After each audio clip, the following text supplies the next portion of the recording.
El trabajo que yo he venido desempeñando tiene que ver sobre todo con lo que tiene que ver con la gestión pedagógica, y eso es un poco como el tono de la conversación que espero podamos tener el día de hoy. Yo le he titulado la gestión pedagógica, la problematización curricular. Como ya lo decía y como pues me enteré un poco por la introducción que hacía Luz Nelly, pues ustedes han venido reflexionando y van a entrar en un proceso de revisión de sus planes de estudio, de sus currículos y demás, y la idea es que ojalá lo que yo les pueda aportar el día de hoy pues nos permita precisamente encontrar algunos puntos de esa problematización para comenzar a, digamos, como afinar un poco el ojo en cuanto a qué hay que revisar frente a lo que estamos haciendo.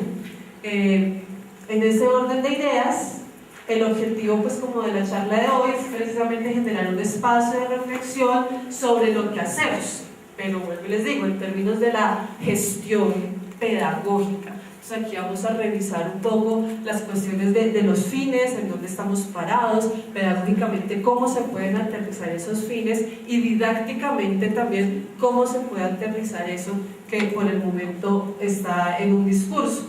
¿Para qué? Para ver qué prácticas en la revisión que ustedes van a adelantar más adelante y además con lo que van a complementar según la programación que tienen la próxima semana, pues qué cosas de esas prácticas debemos sostener, debemos mantener, qué cosas se pueden ajustar y qué cosas se pueden transformar en pro de creo que es lo que nos interesa, o por lo menos desde el campo pedagógico es lo fundamental, que es desarrollar mejores aprendizajes en nuestros estudiantes, desarrollar esas tan llamadas competencias y lograr construir identidades institucionales sólidas. ¿A qué me refiero con eso?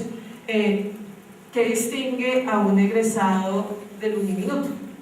Por ejemplo, eso hace parte de cómo se estructura el currículo, el plan de estudios, qué metodologías se utilizan en cada una de las asignaturas. Eso hace parte de construir esa identidad institucional que consideramos es importante también hoy en día. Para eso, pues les propongo la siguiente agenda temática.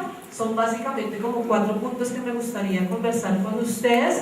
Lo primero es hacer como una contextualización, entonces hablamos del currículo, hablamos de plan de estudios, hablamos de áreas, hablamos de asignaturas, de ejes de formación. Entonces la idea es revisar un poco como esa contextualización, ¿no? Por ejemplo, desde lo que está planteado en la Ley General de Educación, desde lo que está planteado en la Ley 30, pues qué es específicamente aquello del currículo y demás. Como también una manera más de recordar esos aspectos que están ahí implícitos. Y otro, pues desde la discusión académica, desde la discusión de la sociedad y demás, pues qué se le está pidiendo a la universidad, ¿no? Como cuáles son esos retos que están ahí presentes. Eso es como la primera parte. En la segunda parte vamos a hacer un recorrido ya específicamente pues qué es aquello del currículo, cuáles son sus principios, un poco desde la reglamentación. No vamos a entrar aquí en una discusión muy académica sobre el currículo, porque la idea es mirar como desde la reglamentación. Se supone que la discusión académica y las particularidades del currículo se da al interior de sus programas y de sus equipos de trabajo. El tercero es mirar a partir como de esos 2 recorridos, de desde dónde estamos, qué hay del currículo, mirar como esos campos de tensión que se vislumbran, ¿cierto? Qué es lo que está ahí en discusión, qué es lo que está en juego, y revisar como 2 puntos muy importantes que son el giro hacia las competencias. Entonces el discurso oficial desde hace más o menos 10 años ha cambiado y ha planteado que la educación debe formar en competencias, evaluar en competencias y demás. Sin embargo, el término de competencias es aún muy confuso.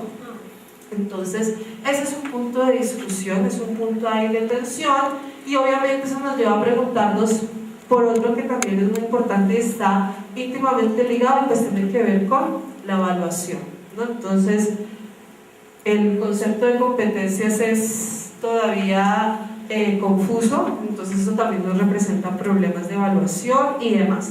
Y al final construir algunas reflexiones con ustedes. Entonces, comencemos un poco con lo que les decía de la primera parte, lo que tiene que ver con en dónde estamos, qué es lo que se nos dice desde el discurso oficial cuando abordamos currículo además, pero sobre todo cuando nos planteamos el escenario de la educación superior. Si nos vamos a la ley 30 de 1992, vamos a tener esa definición de lo que es y además la educación superior. Es un proceso permanente que posibilita el desarrollo de las potencialidades del ser humano de manera integral y que tiene por objeto, quiero que pongamos nuestra atención en lo que está ahí subrayado, el pleno desarrollo de los alumnos y su formación académica y profesional. Entonces ahí ya comenzamos a ver cuál es nuestra tarea, qué significará eso del pleno desarrollo de los alumnos, teniendo en cuenta sus intereses, motivaciones, su proyecto de vida, pero además que ingresan a una institución en particular, que también tiene unos intereses, unas motivaciones particulares. Es como una primera pregunta que me queda ahí. En esa misma ley, el artículo 4 nos habla de que la educación superior, sin prejuicio de los fines específicos de cada campo del saber, despertará en los educandos un espíritu reflexivo. Entonces aquí ya comienza a emerger una segunda indicación y una segunda pregunta. ¿A qué se hace referencia con espíritu reflexivo? ¿Por qué? Porque nosotros en el campo de la educación, porque llamo la atención sobre algunos términos, porque en el campo de la educación comenzamos a tener ciertas muletillas y palabras que se quedan sin sentido. Si uno va a los PEI, por ejemplo, de la educación básica de los establecimientos educativos, en su misión y visión siempre está formar líderes críticos que aporten a la sociedad. Pregunto, ¿qué es un líder crítico? ¿Desde qué postura estamos asumiendo nosotros esa criticidad? Aquí comenzaríamos a preguntarnos qué significa el espíritu reflexivo en cada uno de sus campos disciplinares, qué significa reflexionar las ciencias económicas, qué significa un espíritu reflexivo en las ciencias de la educación. Esas son cosas que hay que parecen muy obvias, pero que comienzan a plantearnos los verdaderos problemas cuando hablamos de definiciones curriculares y demás. Si seguimos avanzando, dice orientado al logro de la autonomía personal en un marco de libertad de pensamiento, de pluralismo ideológico, que tenga en cuenta la universalidad de los saberes, la particularidad de las formas culturales existentes. Por ello, la educación superior, y entonces viene aquí otra tensión que vamos a ver más adelante, un marco de libertades de enseñanza, de aprendizaje, de investigación y de cátedra, ideal de la autonomía. Entonces, si algo logramos con la Constitución del 91, si algo hay de lo que nos sentimos bastante orgullosos, es de esa autonomía que logró la educación. Sin embargo, vamos a ver más adelante que nuestros estudiantes se enfrentan a unas pruebas estandarizadas que, aunque aquí no hay un currículo único y demás, hay unos estándares básicos de competencias en la educación básica, pero que a nosotros también nos miden. Entonces comenzamos a entrar ahí en tensión, ¿no? Autonomía, pero no es una autonomía completa, totalmente, digamos, sin ninguna orientación, sino que igual debemos responder a unos referentes nacionales. Y esos referentes nacionales, esas pruebas, sin querer decir que trabajemos para ellas, es importante tenerlas en cuenta cuando estamos haciendo estos procesos de reflexión curricular y demás. Eso es como el marco que nos da la Ley 30 sobre la que en la institución educativa superior estamos parados.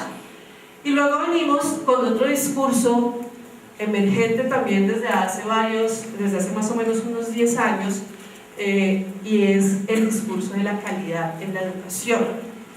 Como estamos en este marco de la calidad de la educación superior, entonces lo primero era avanzar en la universalización de la educación. Ahí hubo muchos esfuerzos gubernamentales, vino todos los esfuerzos por la cobertura. Entonces necesitamos que todos los niños y todos los jóvenes del país estén en la escuela, estén en la universidad, pero ahora la pregunta es, ¿qué hacen ya que los tenemos allí? ¿Qué hacer allí? Entonces ahora el discurso oficial está concentrado en la calidad. Ojo, la calidad educativa que hay que reconocer que tampoco está bien definida, al mismo tiempo que el concepto de competencia. ¿Qué significa la calidad educativa? Tendremos que comenzar a hacer relaciones que a veces desde el campo pedagógico nos cuestan un poco, pero obviamente tienen que ver con relaciones de costo-beneficio. Hay una reflexión económica ahí, pero hay una reflexión también muy importante sobre los aprendizajes de los estudiantes. Y aquí entonces tenemos también unas orientaciones que deben guiar esa reflexión sobre la calidad. Tenemos los estándares mínimos de calidad para los programas de pregrado y posgrado, eso hay que tenerlo presente.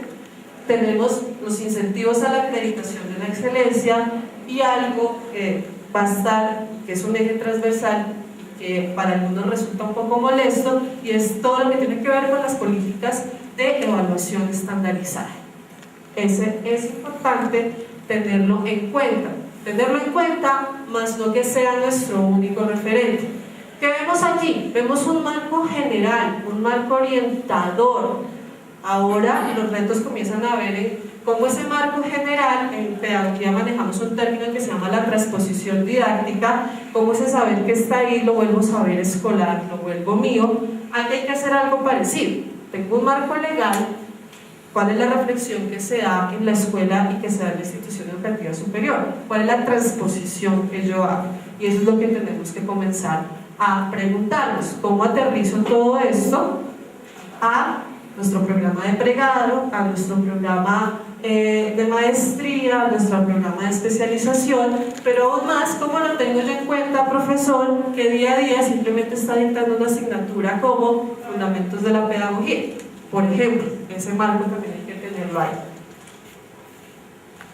Posteriormente, y dentro de esos estándares de calidad vemos que hay como 14 cosas que nos están midiendo constantemente, ¿no? Esos son esos derroteros o esos 14 indicadores que tenemos, que tienen que ver con, oiga, cuando me estoy pensando en la universidad, en mi programa, tengo que pensarme desde la denominación que le estoy dando, que es el primer estándar, cómo justifico la existencia de ese programa.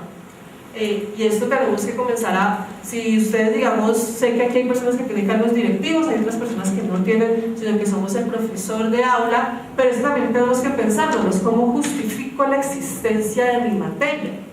¿Para qué enseñar esto? Más allá del requisito. ¿Para qué le sirve a un ingeniero ver mi materia? Por ejemplo, vemos que todo esto tiene un aterrizaje también ahí. Vemos el estándar número 3, que es el que, como les decía al inicio de la charla, la reflexión está centrada en la parte pedagógica, pues el estándar número 3, que nos habla de los procesos curriculares, es un estándar que nos interesa mucho. ¿Qué dice ese estándar? La institución deberá presentar la fundamentación teórica, práctica y metodológica del programa, los principios y propósitos que orientan la formación, la estructura y organización de los contenidos curriculares. Claro, no nos dicen cuál estructura y cuál organización. Viene una nueva pregunta que hay que tener en ese proceso de revisión. ¿Cuál es la estructura que yo le voy a dar? ¿Cuáles son sus contenidos curriculares? ¿Qué hace uno aquí? Todo esto forma una cadena que cuando uno comienza a hacer correlaciones y demás, lo que debe dar es una armonía y una coherencia completa. Entonces, de la justificación de mi programa y de cómo yo estructuro esa parte, pues tendrán que salir unos aspectos curriculares, unos contenidos y unas organizaciones particulares. Este mismo estándar nos dice las estrategias que permitan, y entonces aquí comenzamos a tener cosas ya mucho más específicas. Trabajo interdisciplinario, el modelo y estrategias pedagógicas y los contextos posibles en aprendizaje para su desarrollo, además siguiendo lineamientos acordes con los avances científicos y tecnológicos. Entonces, si estuviéramos tomando nota, ya tendríamos como dos cosas que pensarnos y conceptos que también comienzan a ser muy problemáticos. Interdisciplinariedad. Entonces, cosas que hay que comenzar a revisar cuando estamos pensándonos estos procesos curriculares es la dichosa interdisciplinariedad y los límites de esa misma interdisciplinariedad. A veces hay palabras también que suenan bonitas, pareciese que la interdisciplinariedad es chévere, favorable, deseable, y entonces comenzamos también a veces a forzar esa misma interdisciplinariedad. Hay un horizonte que nos dice el profesional debe pensar y formarse en términos interdisciplinares, pero también nos toca comenzarnos a preguntar los límites de esa interdisciplinariedad. No todo se puede volver interdisciplinario. Entonces, esa es una pregunta importante que emerge ahí. Luego tenemos todo lo que tiene que ver con los créditos académicos, que yo me imagino que eso ustedes lo manejan mucho mejor que yo. Y el estándar número 5 nos habla de formación investigativa. Y aquí hay un llamado importante, que no solamente hacen el programa de acreditación y demás, un llamado que se está haciendo desde Conciencias, un llamado que se está haciendo desde todo lo que tiene que ver con políticas de innovación, y es, si hay alguien que está llamado a pensarse la investigación y la innovación, es la institución educativa superior, la universidad. Entonces es un aspecto que tiene que estar vinculado a nuestros planes de estudio, a nuestro currículo y demás. ¿Cómo nos pensamos la investigación? La investigación, desde los colegiados docentes, como le enseño a mis maestros, porque el maestro no solo dicta clase, da notas y está pendiente de cuestiones administrativas, sino cómo nos pensamos la investigación en los maestros que estén reflexionando sobre su práctica, eso es muy importante, pero también cómo nos pensamos la formación en investigación de nuestros estudiantes. Vamos a ver también que cuando aparece este concepto de competencias, la investigación, el saber preguntar, va a jugar un papel muy importante. Parece ser que es algo de lo que define a un profesional competente hoy en día. Entonces, esa formación en investigación y lo más importante, cómo eso se traduce en estrategias y cosas prácticas en cada una de nuestras asignaturas, hay que comenzar a tenerlo en cuenta. El concepto de innovación hay que comenzarlo a tener en cuenta. Claro, hay unas áreas que se prestan más para pensarnos la innovación, ingeniería, ciencias de la salud y demás. Nuestras humanidades se nos queda un poquito más por debajo cuando hablamos de innovación. Hay que comenzar a dar esos debates a nivel de nosotros, como en el nivel de los profesores, y también al nivel de nuestras aulas de clase. Comenzamos a pensar eso. La proyección social, que pues es clara, la universidad tiene que tener, si hace investigación, si está trabajando, tiene que proyectar esas transformaciones hacia afuera. Estándar de calidad número 7, y vienen aquí también los problemas. Sistemas de selección y evaluación de los estudiantes. ¿Cómo nos pensamos y construimos la evaluación de nuestros estudiantes? ¿Qué estudios hacemos de los estudiantes que llegan y cómo salen? Más allá del título, llegan sin un título, salen con un título, pero nos hemos puesto a ver ese proceso de transformación que hay ahí. Eso es importante. Pensarnos la evaluación parece ser uno de los puntos cruciales en las reformas y en los procesos de renovación curricular. Parece que, por ejemplo, estamos muy seguros de lo que hacemos en el aula, tienen los resultados de las pruebas estandarizadas y ahí tenemos problemas. Parece que, dicen los estudios, que los profesores a lo que menos le gastamos tiempo es a los procesos de evaluación. Y aquí se nos está haciendo un llamado a tener esos sistemas de evaluación y esas pautas muy claras, pero además a construirlas con los estudiantes, que eso no está muy dentro de nuestra cultura. Entonces eso hay que comenzar a revisarlo.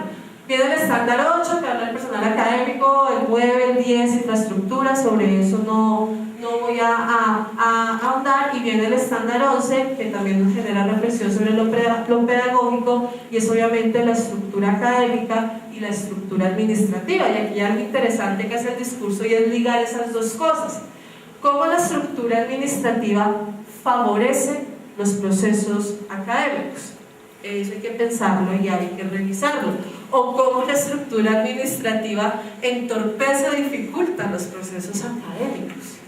A veces, y esto pasa mucho en educación básica, no sé qué tanto en la educación superior, pero una cosa es lo que se piensa desde la gestión administrativa y demás, y otra cosa es lo que se piensa de la gestión pedagógica. Trabajan en áreas apartes y pareciese que los que se piensan en lo pedagógico no tuviesen una voz y un voto pertinente en lo que se piensa en lo administrativo, y esto hay que comenzar a revisarlo, porque como dice el estándar, lo administrativo debe apalancar, facilitar que se dé lo académico y viceversa, o si no vamos a comenzar a tener ahí quiebres que son importantes en el desarrollo de los programas.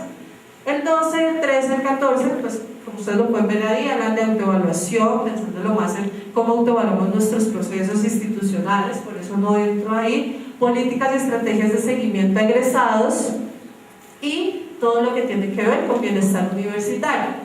Quiero que entonces nos quedemos con las reflexiones sobre los punticos que están en rojo, porque son los que nos botan, digámoslo así, directamente puntos para pensar desde la revisión y los planteamientos curriculares.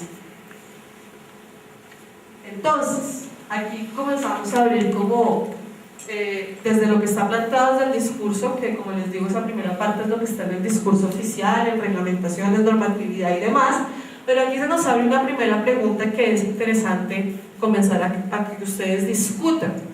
¿Qué es realmente la calidad educativa? Cuando tenemos todo este marco, cuando hay unas orientaciones que nos dicen hay que investigar, hay que innovar, hay que generar unas condiciones y capacidades, hay que evaluar a los estudiantes, hay que responder a las necesidades que están allá.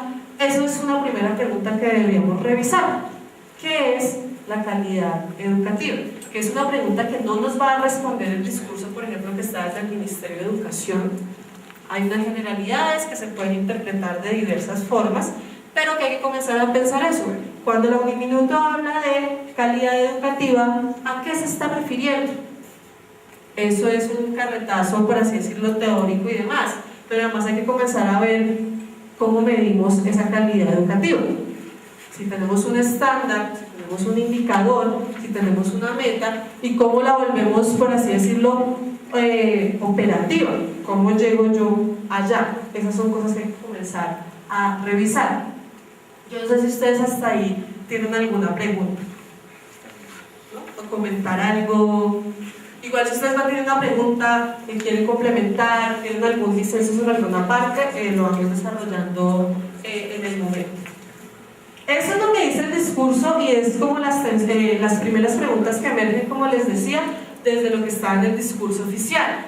Sin embargo, los académicos, las universidades, los estudiantes, la sociedad también le han venido pidiendo y planteando unas cosas a la universidad.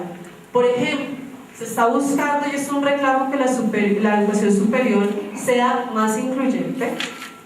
¿Cómo hacemos para abrir esos espacios a aquellos estudiantes que por diferentes motivos les cuesta entrar a la universidad, sea por los aprendizajes con los que salen de la educación básica y media, o sea por cuestiones económicas? Es un reto que se le está planteando a la universidad.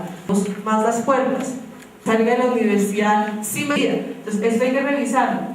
¿Cómo hacemos más incluyente la universidad en términos de que el estudiante llegue, permanezca, pero además que lo que se le dé aquí le permita mejorar realmente sus condiciones y su proyecto de vida, que se vuelva un factor de inclusión? Eso es una cosa que está fuertemente dada en este momento en la discusión. Lo planteaba el profesor Vasco hace poco en una conferencia, ¿no? Entonces, que estén aquí, pero que lo que reciban aquí les permita salir con mejores posibilidades a ese mundo que les espera. Una que está muy ligada, pero que está planteada ya en términos más oficiales: cómo logramos esa nivelación entre cobertura y calidad.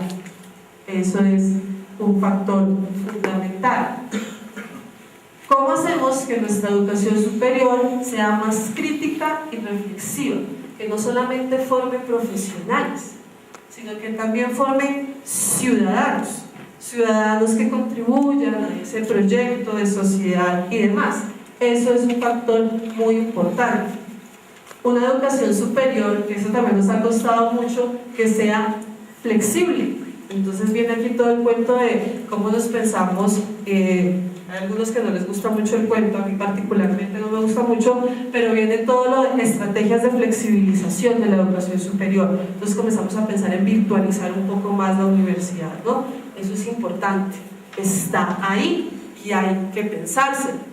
¿Cómo pensamos la cuestión de los créditos, ¿no? Entonces que tenga la opción de tomar tantas materias, que tenga la opción de tales cosas, que si un estudiante se va de esta universidad y quiere continuar su carrera en otra, tenga la oportunidad de hacerlo. Todo lo que tiene que ver con las relaciones interinstitucionales, convenios. ¿Cómo comenzamos también a generar, como les decía, convenios con otras instituciones y demás, pero además convenios con el sector productivo? ¿Cómo estamos pensando en la cuestión de las prácticas y demás? Eso es fundamental para aquello de la flexibilización de la universidad. Una universidad que investigue y aporte la transformación social, política y cultural, y una universidad que vaya y por fin pueda como terminar esa transición que al parecer no se ha podido terminar de la formación por competencias y hacia la competitividad. No desde a veces la visión, o sea, cuando hablamos de competencias y competitividad hay cierto sesgo, ¿no? Si lo podemos relacionar con todo este giro del neoliberalismo, de la mercantilización de la educación, y hay algo de eso, no se puede negar. El discurso de competencias no sale precisamente del ámbito educativo, pero cómo transformamos esas competencias y esa competitividad, cómo humanizamos el discurso y cómo lo aterrizamos. Eso es importante comenzar a pensarse. Entonces, esto también nos da unas exigencias. Además, también cuando se habla ahí de educación superior crítica y reflexiva, también se habla de cómo las universidades comenzamos a establecer mecanismos, los programas y demás, para autoevaluarnos y corregirnos pertinentemente. Hay una crítica constante a la universidad. La universidad parece no criticarse lo suficiente. Al respecto quisiera mostrarles un artículo, ahí en la USB, un artículo que salió hace poco en un medio de periodismo independiente, que no sé si algunos de ustedes lo conocen, se llama Las Dos Orillas. Periodismo independiente pero muy irresponsable. Y ahí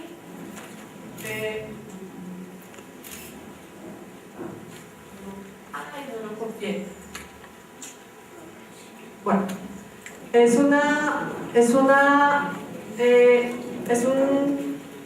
¿tienes ahí conexión a internet? Bueno,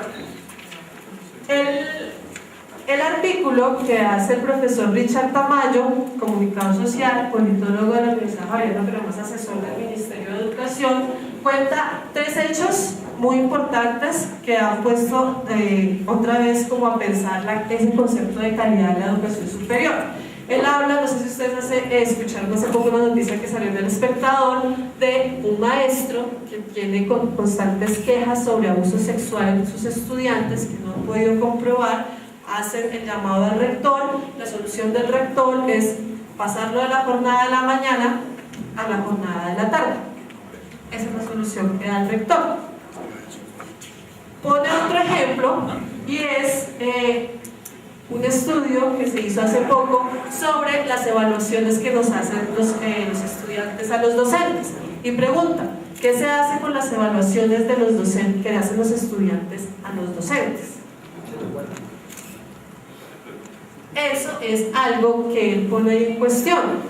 Uno, es dudoso el nivel de comunicación que tienen estas evaluaciones de docentes hacia el profesor. A mí me han hecho varias evaluaciones de docentes y he recibido muy pocos de los resultados. Que digan, sus estudiantes dijeron esto de usted. Se supone que estas evaluaciones deberían generar planes de mejoramiento, pero parece que son instrumentos que están protocolizados como por cumplir el requisito, pero que no están generando un impacto.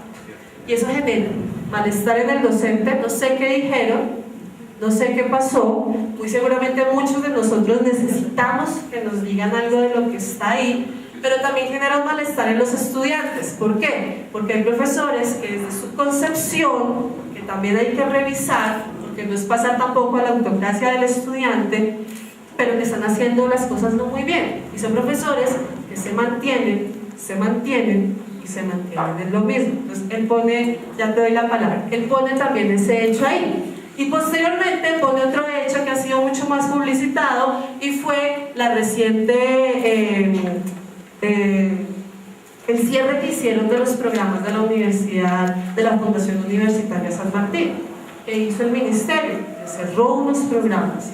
Y entonces hay una movilización de estudiantes, hay una movilización de docentes, pero en realidad no hay todavía claridad de por qué se cerraron y demás. Pero eso marca un precedente que le dice a la universidad: hay que comenzar a revisar las cosas, hay que comenzar a revisar los procesos que estamos teniendo. Y hace una crítica muy fuerte a eso, señor.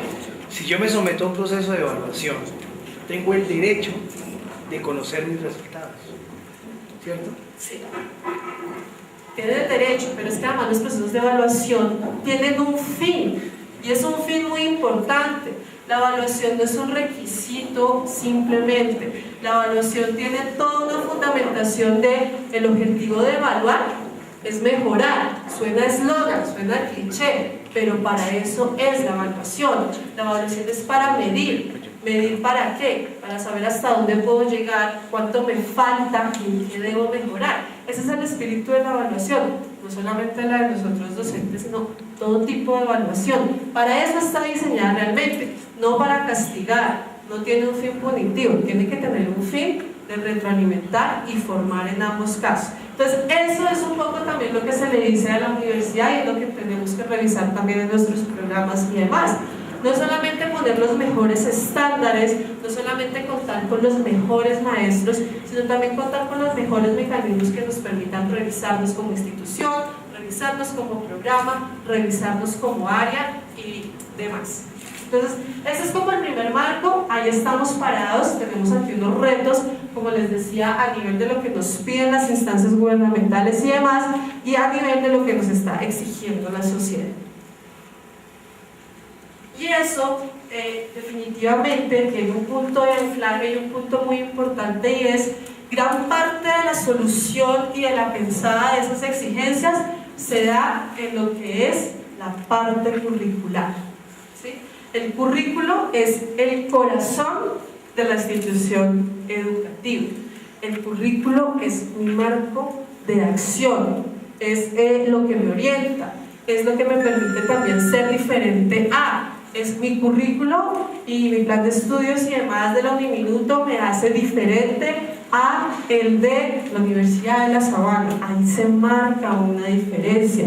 Y el currículo a veces lo reducimos a, bueno, vamos a dar 8 horas de esto, 9 horas de esto, estas son las asignaturas, estos son los créditos, y parece que el currículo se queda ahí, pero resulta que el currículo es una construcción, por así decirlo, ideológica, mucho más compleja.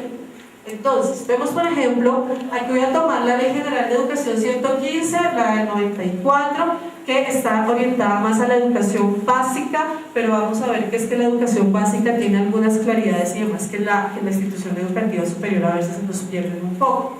Entonces, sí, el concepto del currículo, entonces va a decir, es un conjunto de criterios, planes de estudio, no son solamente los planes de estudio, criterios, planes de estudio, programas, metodologías y procesos que deberían contribuir a la formación integral, a la construcción de una identidad cultural, regional, local, que incluye también una previsión de recursos humanos, académicos, físicos, para poner en práctica las políticas y llevar a cabo el proyecto educativo institucional.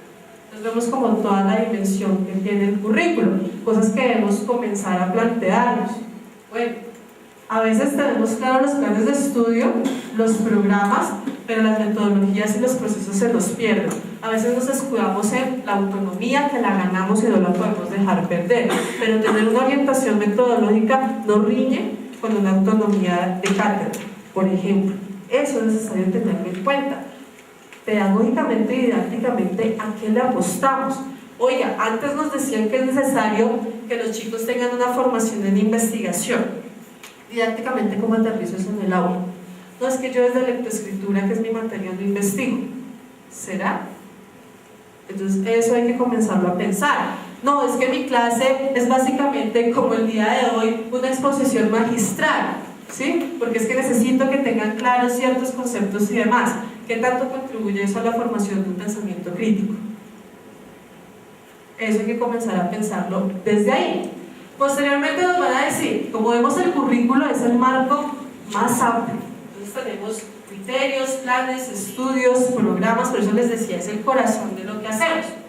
De ese currículo se desprende lo que es el plan de estudios, que según el artículo 79 de la misma ley, es el esquema estructurado de las áreas obligatorias y fundamentales, áreas optativas, con sus respectivas asignaturas.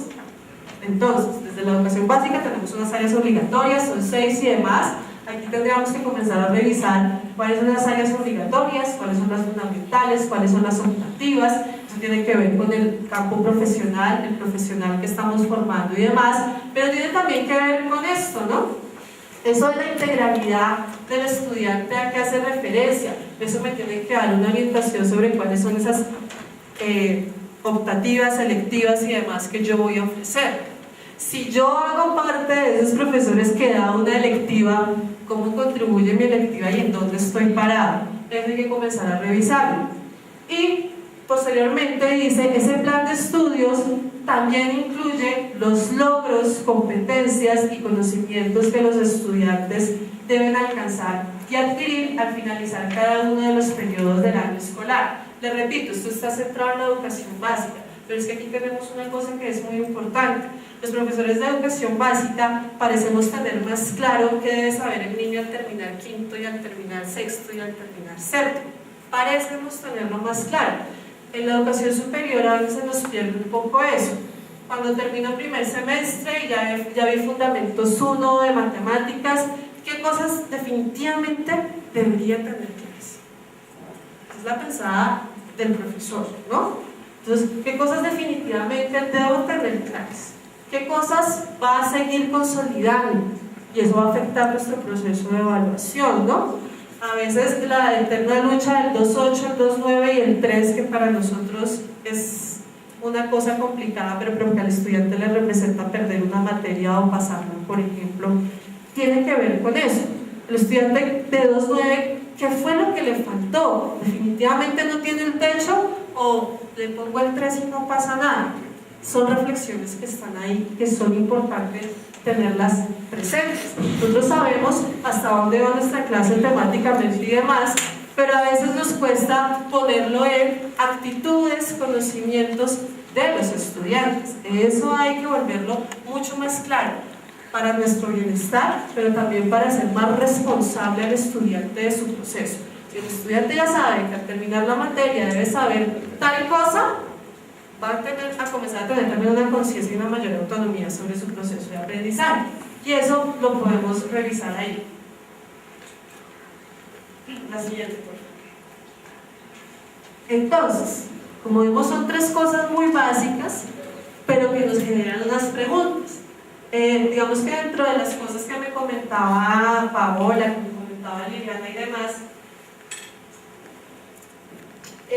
ustedes ya tuvieron una opción curricular. La Uniminuto ya dijo, estamos haciendo una apuesta, y nuestra apuesta es el modelo praxeológico.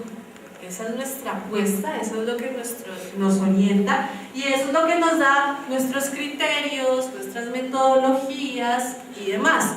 Les pregunto porque yo no conozco muy bien este modelo, revisé algunos de los documentos que tienen en la web, pero les pregunto a ustedes que han estado en el trabajo en aula y demás.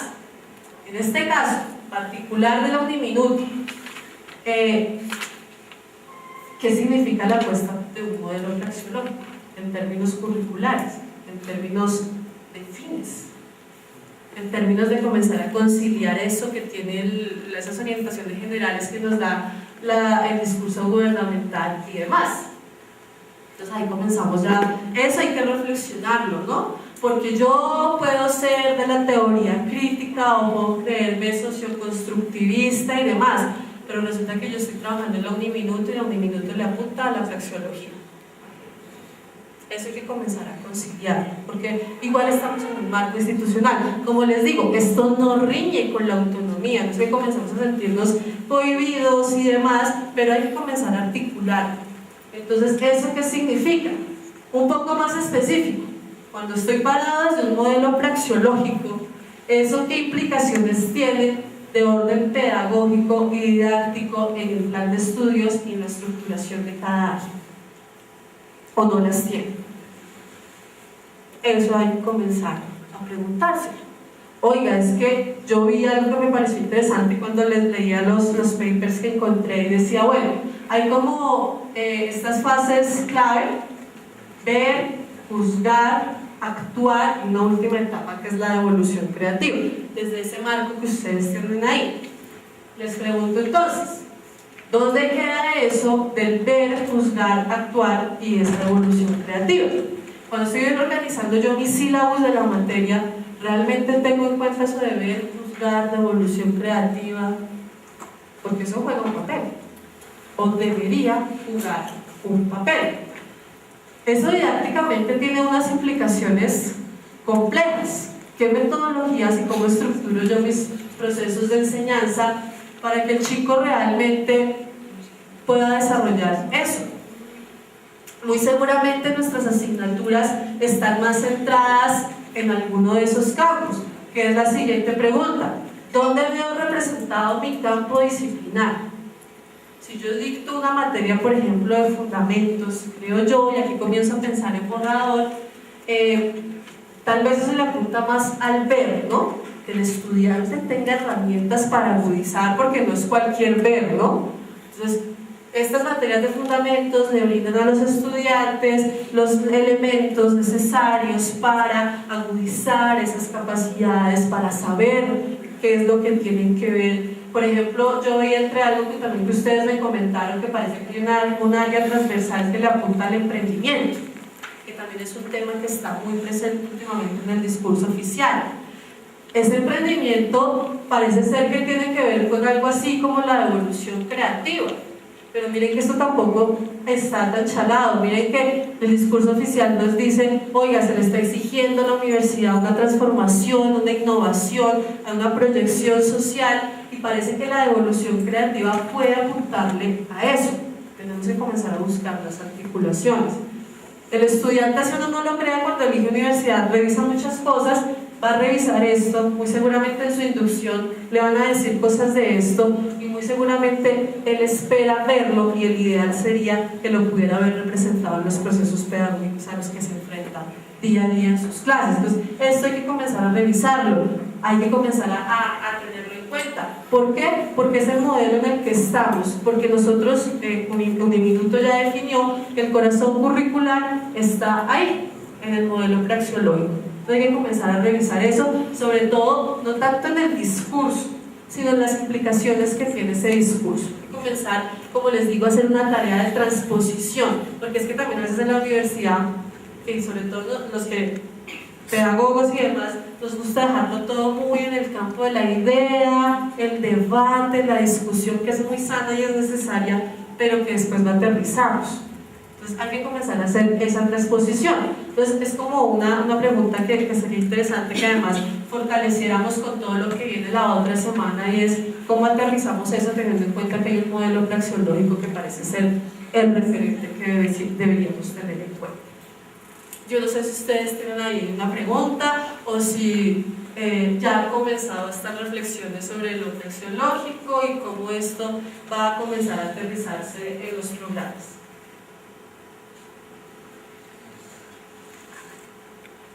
Y una pregunta que es fundamental es: ¿cuál es el campo de las competencias en nuestros planes de estudio, en nuestros programas, en nuestras asignaturas? ¿Cuáles son esas competencias? ¿Dónde están? Esa es una pregunta terriblemente difícil y problemática, la de las competencias. Por eso hay que comenzar voy a decirlo en términos muy coloquiales, a comenzar a echarle la pensada más grande, es articular todo ese discurso y llegar articuladamente a aterrizarlo en competencias. Y eso pues precisamente abre como la tercera parte de la conversación, y tiene que ver con cuáles son los campos de tensión en la planeación curricular. Hay muchos campos de tensión. Creo que desde que estamos revisando la primera parte comienzan a emerger las claridades, las opciones metodológicas, el saber didáctico. Todo eso comienza a generar esos campos de tensión y comienzan a generarnos preguntas. Sin embargo, esto es una introducción que es muy interesante que venga el profesor de Subiría, porque él ha hecho un estudio mucho más completo de esta cuestión de las competencias, pero además una revisión muy crítica de las mismas competencias. Pero es algo que hay que comenzar a pensarse y que hay que comenzar a definirlo claramente, porque no es una definición que se pueda dar solamente desde el discurso académico. Chomsky tiene una definición de competencias. Aquí en el nivel nacional, Guillermo Bustamante le ha dado un súper duro a las competencias y también tiene un problema con ellas. Vemos también que el profesor de Subiría ha hecho un desarrollo sobre competencias, y vamos a ver que académicamente va a ser muy difícil decir: aquí está la definición de competencias. Vamos a ver, nos vamos a ir al discurso oficial. en el discurso oficial tampoco está una definición de competencias. Ahí tampoco vamos a encontrar mayor definición. ¿Qué nos ha dicho el Ministerio de las Competencias? La competencia es un saber hacer en contexto. ¿Qué implica un saber hacer en contexto? ¿Y qué es un saber hacer en contexto? Eso va a comenzar a representar problemas. ¿Qué parece ser que está definido? Que la competencia es una configuración entre pensamientos, habilidades de pensamiento, conocimientos y habilidades. Esa es como la exploración que ha hecho el Ministerio. El ICFES también nos va a decir que es un saber hacer en contexto y va a tener que, son capacidades, potencialidades, nos va a decir algo un poco más importante, y es que esas competencias son observables en la medida en que los estudiantes pueden utilizar todo esto para solucionar cierto tipo de problemas. Entonces ese es el aporte que va a ser un poco la definición del ICFES. ¿Qué nos va a decir el MEN? Hay competencias, porque además el término competencia se complejiza cuando le pongo apellido. Competencias básicas, competencias profesionales, competencias genéricas, competencias transversales. Comienza a complejizarse, el apellido nos lo hace más complejo. Si vamos al ministerio, el ministerio va a decir, oiga, hay competencias básicas. ¿Cuáles son? La competencia comunicativa, la competencia matemática, las competencias ciudadanas y las científicas, sociales y naturales. Si vamos al ICFES, el ICFES nos va a decir, las competencias son interpretar, argumentar, proponer, y se me olvida la otra. Interpretar, argumentar, proponer. Se me olvida la cuarta, pero son de otro.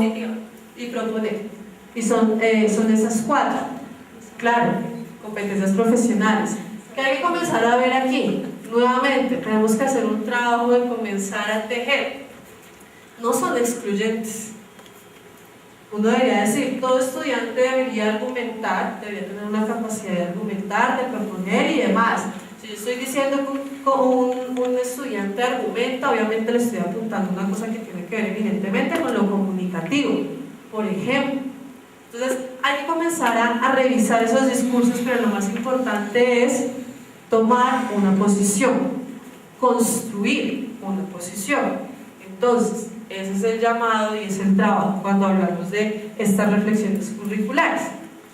Como les digo, la solución no está en el discurso académico, no está en el discurso oficial, sino en la construcción que ustedes hagan, teniéndolo en cuenta. Pero eso es lo primero que tenemos que comenzar a definir. ¿Qué va a ser eso de competencias en nuestro programa y cuáles son nuestras competencias básicas, cuáles son nuestras competencias profesionales? Nos interesa eso de las competencias ciudadanas, nos interesa proponer unas competencias transversales. Esa es la discusión que tiene que darse al interior de sus equipos. La siguiente, por las competencias. Claro. Y luego viene otra pregunta: ¿cómo se forma por competencias? Hemos venido educando, varios de nosotros llevamos ya varios tiempo en el proceso de enseñar como docentes. ¿Qué significa formar por competencias? Listo, ya sé y me quedé con que es un saber hacer en contexto. Viene la pregunta del cómo. ¿Y cómo hago yo que un muchacho sepa hacer en contexto? ¿Cómo se forma en competencias? A esto tampoco hay soluciones o respuestas muy claras, pero sí hay unos lineamientos que nos dicen formar en competencias sí marca una diferencia y tiene que ver con los roles que asume y desde donde se enuncia el profesor y el estudiante, pero además también cómo comienza a moverse el conocimiento. Y entonces vamos a tener como algunas cosas que es necesario revisar. Desde hace mucho tiempo venimos diciendo que la pedagogía tradicional tiene que revisarse, que el estudiante tiene que posicionarse como sujeto de conocimiento. Pues parece que cuando hablamos de competencias esto adquiere una relevancia muy grande. Entonces, hay que situar al estudiante como sujeto de conocimiento. ¿Y eso qué implica? Que es un estudiante que se está enfrentando a cosas. Entonces aquí vienen todos los planteamientos que tienen que ver con la resolución de problemas, la enseñanza por proyectos, por ejemplo. Ya no es un estudiante que viene a escuchar el carretazo del maestro, ¿sí? Por más saber canónico que sea y que sea indispensable, parece ser que el rol del estudiante ya no está simplemente en escuchar un carretazo, en memorizar una serie de conceptos, sino que hay que avanzar a algo más, hay que ponerlos en un lugar donde el estudiante se pregunte y donde el estudiante construya la respuesta, no donde el profesor se la dé. Esto en el preescolar y en la educación básica han habido unas cosas muy interesantes. No sé qué tan fácil es hacerlo en la universidad. Hay tiempos un poco más reducidos, menos tiempo tenemos con los estudiantes, pero hay que comenzar a pensar. La relación pedagógica evidentemente se debe tornar más interesestructural. Entonces ya no es el profe acá con una relación totalmente vertical con el estudiante, sino que es un estudiante que comienza a hacer equipo con su maestro, que comienzan a involucrarse en otro tipo de relación pedagógica. Entonces aquí el maestro no tiene una posición única del saber, lo magistral se desplaza por la discusión y necesarios escenarios prácticos. Entonces volvemos al cuento. Entonces aquí parece haber un llamado muy a recuperar algunos principios de la pedagogía activa sin volvernos activistas, ¿no? Tampoco es plantear una serie de actividades y vaya a visitar el museo o que todo se vuelva problema, pero sí hay que tener en cuenta que tenemos que comenzar a pensarnos en metodologías y estrategias didácticas que pongan a los estudiantes en relación con su contexto inmediato, que les obligue a ir allá. Y vuelve a aparecer el trabajo interdisciplinar, la identificación de saberes transversales y la integración de los conocimientos. Entonces, fundamental que los profesores comencemos a hablarnos, pero que además también comencemos a revisar, oiga, ¿qué está haciendo usted? ¿Qué estoy haciendo yo? ¿En qué momentos nos encontramos? Una de las mayores quejas de los estudiantes es que cada profesor va por su lado, ¿no? Y que parece no haber puntos de encuentro a pesar de que están en la misma carrera. Hay que comenzar a revisar eso, qué proyectos podemos generar en conjunto. Entonces, oiga, es que yo soy el profesor que dicta tal materia y los chicos están viendo esto, ¿cómo entro yo a aportar? Si por ejemplo soy el profesor, voy a dar el ejemplo que es mucho más claro, soy el profesor de lectoescritura y resulta que en fundamentos de no sé qué están haciendo un proyecto de investigación sobre la contaminación. Yo, profesor de lectoescritura, tengo mucho que aportar ahí, ¿sí? Y además no le estoy duplicando el trabajo al estudiante, estoy aunando esfuerzos con mi compañero. Eso hay que comenzar a revisarlo en esto tan necesario de la formación por competencias. El trabajo en equipo no solamente de los estudiantes, sino también de los maestros. Comenzar a tejer esas redes interdisciplinares, comenzar a trabajar temas comunes, cada uno desde su campo disciplinar. Eso es importante, involucrarnos nosotros también en proyectos. Y pues eso nos lleva también a pensar en la tercera pregunta, tiene que ver, hay que sentar una posición y tenemos que construir una posición sobre qué es eso de las competencias. Posterior a sentar esa posición tenemos que pensarnos cómo se forman competencias, teniendo en cuenta esos cambios que se nos están pidiendo. Y una tercera es pues cómo se evalúan esas competencias. Y entonces aquí traigo una cita que me parece muy interesante, que también viene un poco con la pregunta que hacía el profe, y es esa concepción de evaluación. Entonces el señor Miguel Ángel Santos dice, la concepción de lo que ha de ser la evaluación y la finalidad a la que debe servir tiene que ver con el modelo de sociedad, con el papel de la educación dentro de ella, con las posiciones que se mantienen ante la enseñanza privada y la enseñanza pública. La evaluación nos sirve para muchas cosas. Como les digo, la evaluación no es una cosa de vigilar y castigar, de saber quién es mejor y quién es peor, sino cómo esos resultados se analizan. Comenzamos también a tener una cosa que hay que revisar. La evaluación no solo para el estudiante, la evaluación también debe tener un uso pedagógico, que es algo que se menciona mucho en el Ministerio de Educación. ¿Cuál es el uso pedagógico de las pruebas? ¿Qué pasa cuando las pruebas llegan, por ejemplo, a los establecimientos educativos? ¿Qué pasa cuando el saber pro llega a las instituciones, a las universidades? ¿Qué se hace con eso? Más allá de sacar un ranking, de decir usted fue muy bueno, usted no le fue muy bien, hay que comenzar a analizar los resultados de las pruebas, porque eso nos dice algo de lo que estamos haciendo, nos dice mucho de lo que estamos haciendo, ¿sí? Eso hay que comenzar a revisarlo.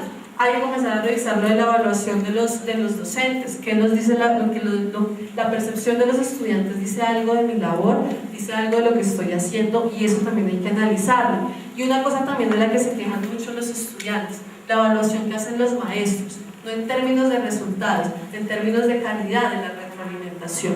Los estudiantes se quejan porque nos pasa lo mismo que nos pasaba anteriormente en la escuela. Ponemos el chulo, ponemos la X, muchas veces ponemos solo el 3, el 4, 5, el 4, pero el estudiante no sabe realmente de dónde viene su nota. ¿Qué le faltó para el 5? ¿Qué hizo muy bien y qué hizo muy mal que no le dio para tener otro tipo de nota? Los estudiantes se quejan mucho de la retroalimentación que no hacemos. Nosotros asignamos puntajes, pero no hacemos retroalimentación. Y el estudiante se queja y lo pide mucho. Y eso también tiene que ver con lo que vamos a mirar más adelante. Entonces, cuando hablamos de tendencias en la evaluación, y esto es un breve recorrido por aspectos un poco de historia de la pedagogía, nosotros podríamos tener o agrupar las tendencias en evaluación como en 3 grandes campos: lo tradicional, el boom de la tecnología educativa y el boom en el que estamos ahora, de que tiene que ver con el constructivismo social. Entonces, si estamos parados desde una perspectiva tradicional, y aquí no hay cosas buenas ni malas, es una cuestión de tomar postura y de articular con lo que se nos está exigiendo. Si yo estoy parado en una postura tradicional, ¿cuál va a ser el objetivo de mi evaluación? Revisar que los estudiantes tengan cierto tipo de conocimientos. Y entonces eso ya me lleva a pensar en cierto tipo de evaluación, ¿no? Marque ABC, única respuesta, nada de explicación, porque yo quiero saber simplemente si usted sabe a qué se refiere este concepto o no lo sabe. ¿Cuál es el objeto de la evaluación? ¿Qué estoy revisando yo? Que usted tenga cierto tipo de información. Ese es el objeto. Trabajamos con conocimientos, con definiciones y demás. ¿Qué carácter tiene un poco esa evaluación? Saber quién sabe y quién no sabe. Punto. ¿Qué tiene que hacer el estudiante para responder a esa evaluación? Memorizar. Entonces ya sé que el profesor me interesa esto, memorizo tal concepto y eso es lo que hace el estudiante. ¿Quién da la calificación? El profesor. Es un sistema un poco más sencillo. ¿Y qué busca? Controlar, ¿no? Entonces estoy controlando y estoy midiendo simplemente. Cuando nos vamos a la tecnología educativa, ¿qué es lo que yo observo? ¿Cuál es la finalidad? Comenzar a separar a los estudiantes, ¿no? Entonces aquí comenzamos a hacer una selección de los alumnos. Usted está aquí, comenzamos a separarlos. ¿Cuál es el objeto de la evaluación? Lo que hace al final. La tecnología educativa, ¿me interesa qué? El producto. Entonces comenzamos a revisar los productos de los estudiantes. Es muy cuantitativa, hay unos criterios muy claros, hay unos objetivos operacionales. A veces creeríamos entender que la competencia va más por ese lado. ¿Cuál es el objetivo? El operativo. Este proceso de evaluación nos exige más como docentes, porque no es solamente el resultado final, el parcial, sino tener una observación más del proceso de ese estudiante. ¿Cuál es el carácter en este enfoque? ¿Cuál es el carácter de la evaluación? Vamos a investigar, vamos a participar y vamos a proponer. Aquí comenzamos a ver algunas cosas también que se alinean con el discurso de competencias. Entonces, es una evaluación que invita al estudiante a investigar, a meterse en procesos, a participar y a proponer. Se complejiza un poco la situación. ¿Qué buscamos? Desarrollar capacidades en los estudiantes. ¿Cuál es la asignación o cómo se califica? Es más un estímulo a las evidencias, es más la retroalimentación, es más decirle es por aquí, no por aquí, tal vez podemos hacer esto, tal vez podemos hacer lo otro, es más en términos cualitativos. Y hay algo muy importante, y es que cuando nos paramos desde aquí, que parece ser una de las más favorables, comenzamos a repartir la responsabilidad de la evaluación. Si yo participo, yo también tengo algo que decir sobre lo que hice y lo que no hice, ¿sí? Entonces aquí comenzamos también a ver un poco más esa relación interestructural.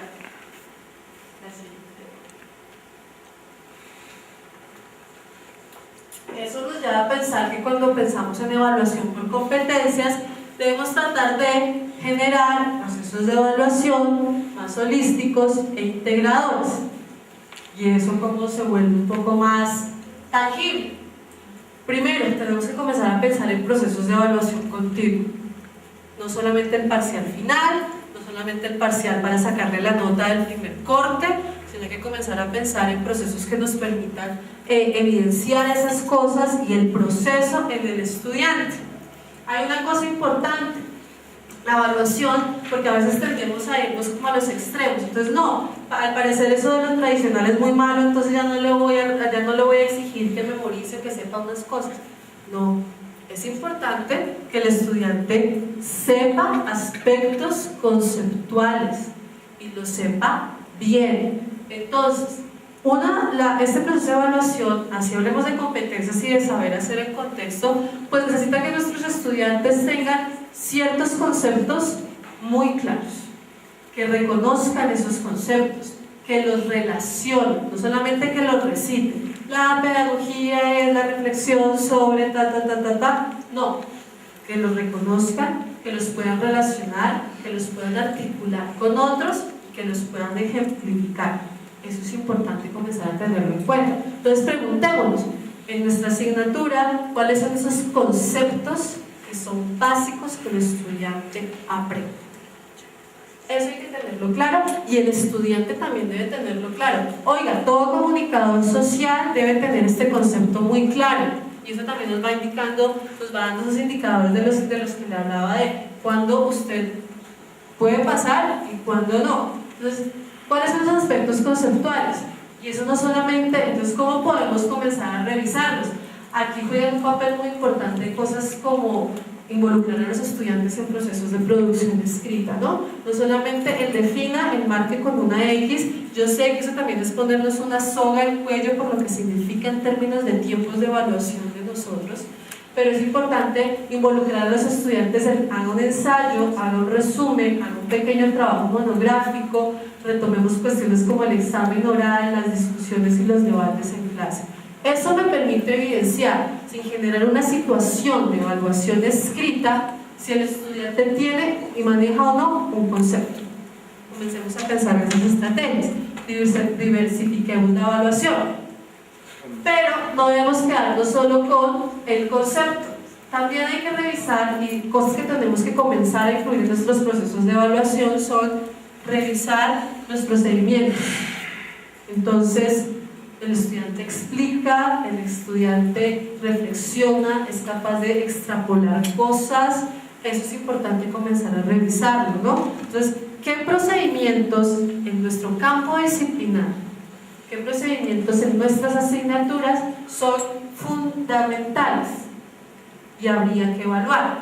Por ejemplo, desde el campo del lenguaje, para mí es fundamental que un estudiante sepa que todo el texto se planea, se edita, haga tal cosa y haga tal cosa, y yo necesito revisar ese proceso. ¿Cómo lo hago? Voy a involucrar a mi estudiante en un proyecto, vamos a escribir la crónica, y ahí voy a ver si tiene el proceso, cómo la planea, cómo genera, cómo busca el escenario, cómo busca su personaje, en fin, lo doy desde mi campo de saber qué es el lenguaje, pero la idea es comenzar a preguntarnos eso. ¿Tengo claro los conceptos que mi estudiante debe saber en mi asignatura, en mi campo disciplinar? ¿Tengo claros los procedimientos que debe saber? Eso también hay que evaluarlo. Y un aspecto que es un poco más complejo, que tiene que ver con aspectos actitudinales, y eso tiene que ver, y es muy importante, con el aspecto ético. Esto es más difícil de evaluar, muy seguramente no lo vamos a lograr en un semestre, pero también es importante comenzar a revisar esos aspectos actitudinales y éticos que debería promover o que deben estar presentes nuevamente desde mi asignatura, desde mi campo disciplinar. Entonces, por ejemplo, que si él está estudiando comunicación social y va a hacer la crónica, ¿cuál es el aspecto actitudinal que está ahí emergente y al que hay que ponerle el foco? Oigan, que pilas con cómo se refiere a los personajes de su crónica, cómo trata las subjetividades, cómo nombra las cosas. El problema que tenemos en la universidad, el problema del plagio, es un problema actitudinal hacia el conocimiento, ¿no? Ahí hay descuido, hay una actitud irrespetuosa, pero además hay algo que nos está diciendo sobre eso. Hay que comenzar a manejar esos aspectos actitudinales que también se forman ahí. Entonces, una evaluación de este tipo, y deberíamos comenzar a preguntarnos por eso, conceptos, procedimientos y actitudes fundamentales en nuestros campos disciplinares y en nuestras asignaturas.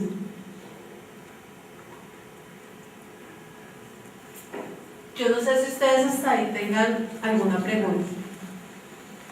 Entonces, era como pueden ver, es algo, es unos puntos muy básicos, son más preguntas y son más ejes de comenzar a pensarnos que realmente que ellos les hayan traído alguna postura específica. Son cosas que nosotros, por ejemplo, cuando estamos desde el ministerio planteando proyectos y programas que van a ir a las instituciones educativas y demás, estas son las cosas que, por ejemplo, nos pensamos, son como los lineamientos. Cuando acompañamos prácticas de docentes, estos son los ejes sobre los que trabajamos sus experiencias y sus proyectos, y son ejes que siempre generan muchas reflexiones y muchas problemáticas cuando se empieza lo curricular.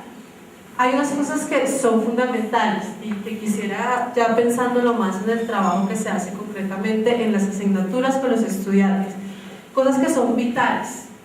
Primero, algo que llamamos el contrato didáctico, y es el proceso de evaluación, lo que se espera del estudiante y cómo se va a medir eso que se espera del estudiante, debe quedar muy claro desde el primer día de clase con sus estudiantes.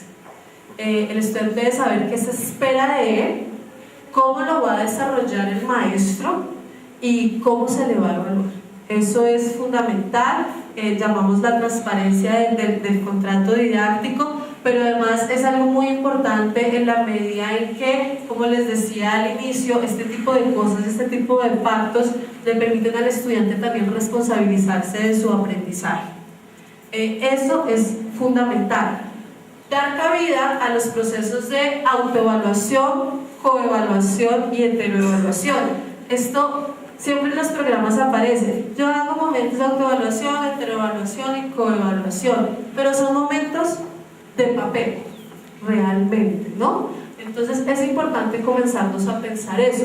¿En qué momento es importante el trabajo en equipo y que un estudiante valore el trabajo del otro? Hay un componente actitudinal y esos espacios hay que abrirlos en las aulas de clase. Así simplemente querramos saber el aspecto del conocimiento, que era lo que veíamos ahí, pero los tres espacios y las tres instancias de evaluación son muy importantes. El éxito de todo proyecto curricular o de todo proyecto, digámoslo, microcurricular está en las definiciones que se hagan conceptuales y que cada uno de nosotros tenga el marco muy claro. ¿De qué carecen nuestras experiencias? De fundamentación. ¿Por qué? Los profesores somos muy empíricos. Esto nos funciona, además los que ya llevamos cierto tiempo, esto nos funciona, lo repito, pero no sabemos específicamente por qué nos funciona. Yo sé que tengo y que le estoy apuntando a un modelo praxeológico, pero no he logrado aterrizarlo a mi plan. Yo sé que tengo que hablar de investigación, pero no involucro a mis estudiantes en proyectos. Entonces tenemos que comenzar a generar esos primeros acuerdos y ese primer marco de fundamentación es, digamos, vital en todo un proceso de revisión curricular y demás, que va desde las instancias más grandes, que como lo veíamos en la definición curricular y demás, pero también va al sílabus de mi asignatura. Estoy dictando comunicación, cómo entiendo comunicación, cuáles son mis referentes y demás. Ese marco de fundamentación es vital y es lo que estructura todo lo demás. Sin eso es muy difícil y vamos a tener problemas más adelante en lo que siguen los procesos de esta revisión curricular. Y lo que les decía, lo importante es dar la discusión y tomar posturas sobre temas fundamentales, específicamente todo lo que tiene que ver con el aspecto de competencias. Es una cosa que hay que pensarse irremediablemente, tomar una posición sobre eso y también tomar una posición sobre las estrategias metodológicas que van a favorecer cumplir esos ideales que están desde la política pública, pero que también están dentro de las políticas institucionales que ustedes lideran. Entonces, como básicamente, no sé si ustedes tienen alguna pregunta, una reflexión. Señor.